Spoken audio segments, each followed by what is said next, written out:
اللہ کے نبی صلی اللہ علیہ وسلم کو جبرائیل علیہ السلام سے محبت تھی اور جبرائیل علیہ السلام کو بھی آپ صلی اللہ علیہ وسلم سے محبت تھی، اور جب آپ کے آنے میں تاخیر ہونے لگتی اللہ کے نبی صلی اللہ علیہ وسلم پوچھ بیٹھتے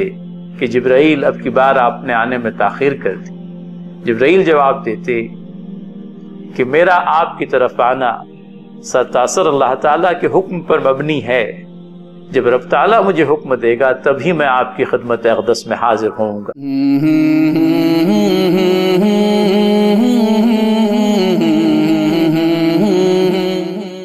نحمدہ ونصلی علی رسولہ الکریم۔ محترم ناظرین و ناظرات، السلام علیکم ورحمۃ اللہ وبرکاتہ۔ وحی کی جس وقت ابتدا ہوئی، نبی محترم صلی اللہ علیہ وسلم وحی کے پہلے تجربے کے ساتھ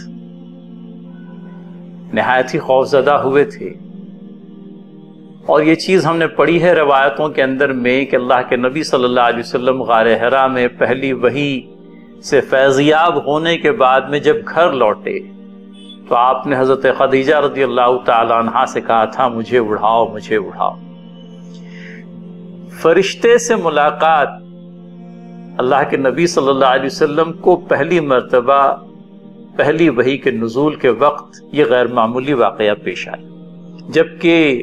اللہ تعالیٰ کے نبی صلی اللہ علیہ وسلم نے جبرائیل امین علیہ السلام سے گویا کہ ملاقات کی، اور اس وقت سید الملائکہ نے اللہ تعالیٰ کے حکم سے پہلی وحی اللہ کے نبی صلی اللہ علیہ وسلم کے قلب اطہر پر نازل۔ حضرات ناظرین و ناظرات، یہ پہلا تجربہ تو اپنے آپ میں بڑا ہی یوں کہہ لیجئے کہ خوف سے دوچار کرنے والا تھا، لیکن اللہ کے نبی صلی اللہ علیہ وسلم جب اس بات کے متحمل ہوئے اللہ کی طرف سے نازل ہونے والی وحی کو سنتے اور اخذ کر، تو اس کے ساتھ میں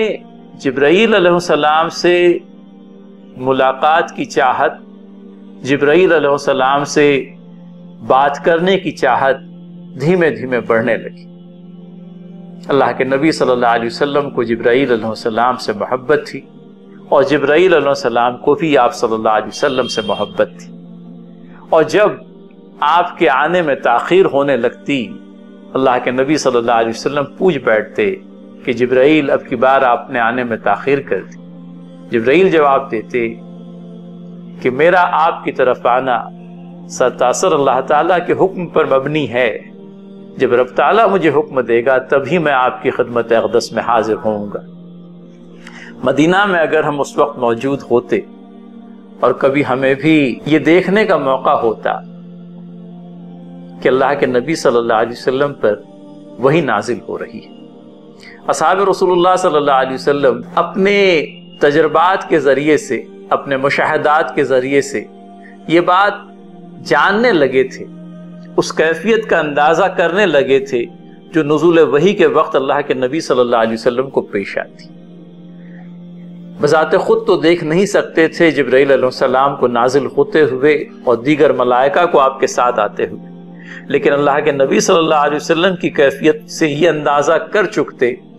کہ واقعتاً سید الملائکہ اور دیگر فرشتے اللہ کے نبی صلی اللہ علیہ وسلم پر نازل ہوئے ہیں، اور قرآن کریم کا کوئی حصہ آپ پر وحی ہونے جا رہا ہے۔ اگر ہم اس مشاہدے کے وقت موجود ہوتے ناظرین، تو ہماری کیفیت بھی غالباً ان لوگوں کے جیسی ہو جاتی جن کے تعلق سے قرآن کریم نے سورہ زاریات کے اندر میں یہ بات ارشاد فرمائی ہے۔ اللہ تعالیٰ نے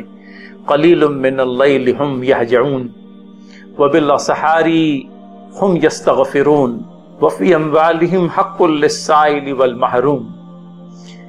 راتوں کو کم سونے والے سحر کے وقت میں اٹھ کر اللہ تعالیٰ کے حضور استغفار کرنے والے، اور اپنے اموال میں سے سائلین اور محرومین کو دینے والے، یہ کیفیت اور یہ جو صفات بیان ہوئی ہیں یہ اللہ کے نبی صلی اللہ علیہ وسلم کے اصحاب کی کیفیت ہے کہ وہ جنہوں نے اپنی پیٹھوں کو راتوں میں بستروں سے کم ہی لگائے رکھا، جو سحر کے وقت میں جاگے اور اللہ تعالیٰ سے اپنے گناہوں کی مغفرت اور بخشش طلب کی، جنہوں نے اپنے اموال کو اپنی حد تک محدود نہ رکھا بلکہ مانگنے والوں کو اور محرومین کو اپنے مالوں سے نوازا۔ نبی کریم صلی اللہ علیہ وسلم کی فیاضی،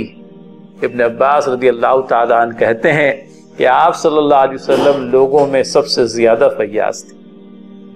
اور ماہ سیام جب آتا، رمضان کا مہینہ جب آتا، تو آپ کی فیاضی تیز ہوا سے بھی زیادہ تیز ہو جاتی۔ نبی محترم صلی اللہ علیہ وسلم اس بات کی جیتی جاگتی مثال ہوا کرتے کہ آپ کے سیدھے ہاتھ سے جو دیا جاتا، آپ کے الٹے ہاتھ کو پتہ نہیں چلتا کہ سیدھے ہاتھ نے کیا دیا ہے۔ انس بن مالک رضی اللہ تعالیٰ عنہ کہتے ہیں کہ ایک شخص آپ صلی اللہ علیہ وسلم کے پاس آیا،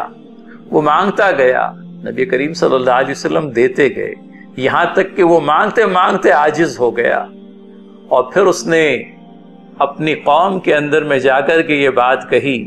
کہ اللہ کے نبی صلی اللہ علیہ وسلم پر ایمان لاؤ، اسلام قبول کر لو، کیونکہ محمد صلی اللہ علیہ وسلم اتنے فیاض ہیں کہ انہیں دینے کے بعد میں فقر کا خوف نہیں رہتا، غریبی کا ڈر نہیں ستاتا کہ میں دے کر کہیں کنگال تو نہیں ہو جاؤں گا۔ ایک اور مرتبہ کا تذکرہ، حضرت عمر بن خطاب رضی اللہ تعالیٰ عنہ کہتے ہیں کہ ایک شخص اللہ کے رسول صلی اللہ علیہ وسلم کی خدمت میں حاضر ہوا اور آپ سے سوال کیا۔ نبی کریم صلی اللہ علیہ وسلم نے ادھر ادھر دیکھا، لیکن دینے کے لیے کچھ بھی نہیں تھا۔ بالآخر اللہ کے نبی صلی اللہ علیہ وسلم نے کہا کہ تمہیں جس چیز کی ضرورت ہے تم بازار سے جا کر خرید لو، میں اس کی قیمت ادا کر دوں گا۔ حضرت عمر رضی اللہ تعالیٰ عنہ نے جب یہ ماجرا سنا تو کہا، اے اللہ کے رسول صلی اللہ علیہ وسلم، اللہ تعالیٰ نے اپنی مقدرت سے زیادہ کا بوجھ آپ پر نہیں ڈالا ہے، کیوں نہ اس شخص کی ضرورت کو میں پورا کر دوں۔ اور یہ کہنے کے بعد جب حضرت عمر رضی اللہ تعالیٰ عنہ نے رسالت مآب صلی اللہ علیہ وسلم کے چہرے کی طرف دیکھا تو آپ صلی اللہ علیہ وسلم کے چہرے سے صاف ظاہر ہو رہا تھا کہ عمر رضی اللہ تعالیٰ عنہ کے یہ الفاظ آپ کو بالکل بھی پسند نہیں آئے۔ اسی موقع پر ایک انصاری صحابی بھی موجود تھے، انہوں نے اللہ کے رسول صلی اللہ علیہ وسلم سے مخاطب ہو کر کے کہا، یا رسول اللہ خرچ کیجئے اللہ تعالیٰ کی راہ میں، اور اس بات سے مت ڈریے کہ اللہ آپ کو فقر میں مبتلا کرے گا۔ یہ سن کر اللہ کے نبی صلی اللہ علیہ وسلم مسکرائے۔ اس سے یہ صاف ظاہر ہو رہا تھا کہ آپ صلی اللہ علیہ وسلم نے عمر رضی اللہ تعالیٰ عنہ کے الفاظ کے مقابلے میں اس انصاری شخص کے الفاظ کو پسند کیا تھا، اور کہا مجھے اسی بات کا حکم دیا گیا ہے۔ حضرات ناظرین، عزت مآب ناظرات، ہماری ضرورتیں کتنی تھوڑی، اور ان تھوڑی ضرورتوں کو پورا کرنے کے لیے اللہ تعالیٰ نے ہمیں کیا کچھ نہیں بخشا ہے۔ اللہ کرے نبی کریم صلی اللہ علیہ وسلم کا اسوہ حسنہ مجھے آپ سب کو نصیب ہو جائے۔ وآخر الدعوانا ان الحمد للہ رب العالمین۔ صلوا علیہ صلوا علیہ صلی اللہ علیہ وسلم۔